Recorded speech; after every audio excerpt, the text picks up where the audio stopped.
Here in Israel, where Tel Aviv came under Hamas rocket attack last night, Israel's southern towns came under rocket attack again this morning, and Prime Minister Netanyahu and the IDF are planning their next moves after a night of fear and violence. Also right now, horror in New Zealand. At least 49 people are dead, dozens more hurt in shootings at 2 different mosques in Christchurch. We begin our live extended coverage with Eylon Levy, our correspondent on the Israel-Gaza border. Eylon, you yourself came under rocket attack early this morning, shrapnel all around you. Tell us about this new ceasefire that's reportedly in place. What's the latest? Indeed, Jeff, we are here at the Israel-Gaza border. What you see behind me, about 500 meters behind me, is the Gaza Strip. This area has just been declared a closed military zone, and we will need to evacuate in just a matter of minutes. Military vehicles here on alert after the extraordinary incident that happened last night.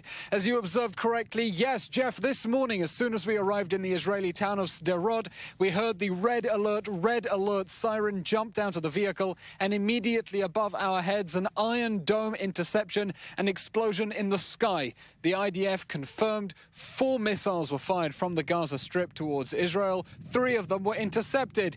And if our cameraman can zoom in here, I want to show you what an interception looks like, because this is a piece of shrapnel from a Qassam rocket that fell outside someone's home today. A resident gave us this very heavy piece of metal. He says fell out of the sky.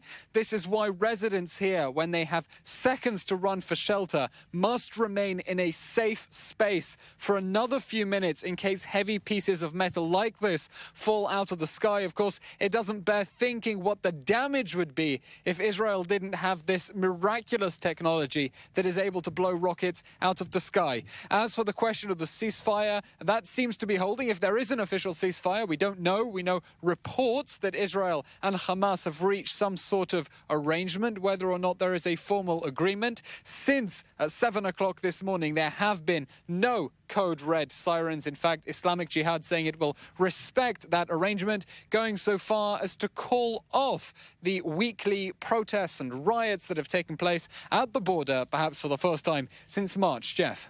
All right, Eylon Levy live for us on the Israel-Gaza border. Great demonstration so we could see physically what is falling out of the sky when the rockets are launched and sometimes when they're intercepted. Thank you, Eylon, so much. Stay safe.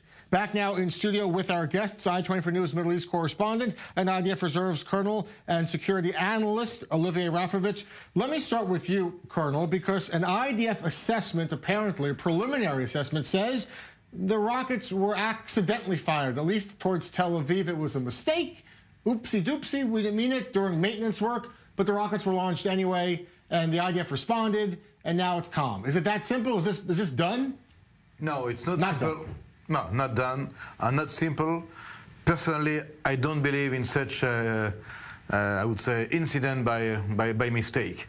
Hamas and Islamic Jihad are 2 groups well organized, and such a thing like to launch 2 missile Fajr from Iran factories is not a mistake. Maybe it was not decided at the highest level, maybe, I don't know yet, but what is clear for now that from the Israeli side, we didn't know about this intention to launch 2 missiles against Tel Aviv. Because Tel Aviv, even if it sounds strange to people in Sderot, it's not Sderot, because it is a strategic issue. It's not anymore a tactical issue. It does seem bizarre, though, that the IDF preliminary assessment that's being reported, they say it wasn't intentional. It may have been during maintenance work or mechanical work, something was triggered. It was an accidental launch. Does that mean perhaps there's a way to de-escalate, or is it going to escalate because of the rocket attack and continued rocket attack in Gaza? Listen, generally the IDF is not lying. He's not giving miscommunication in order to de-escalate. I think that we need maybe more time to understand really what happened, because till this morning, it was not very clear what was the intention of Hamas during negotiations with the Egyptian delegation, just to disrupt this timing and to launch 2 missiles. But at the end of the day, 2 missiles have been launched and hit almost Tel Aviv city, in the north more particularly. And for Israel, it's something that it's impossible to continue to carry out without any problem. I think we have a situation where, just one word, we have a situation where we have to think where we go from today, because today is not like the days before now. We should also note, as we continue to talk about the steps forward after Tel Aviv comes under rocket attack,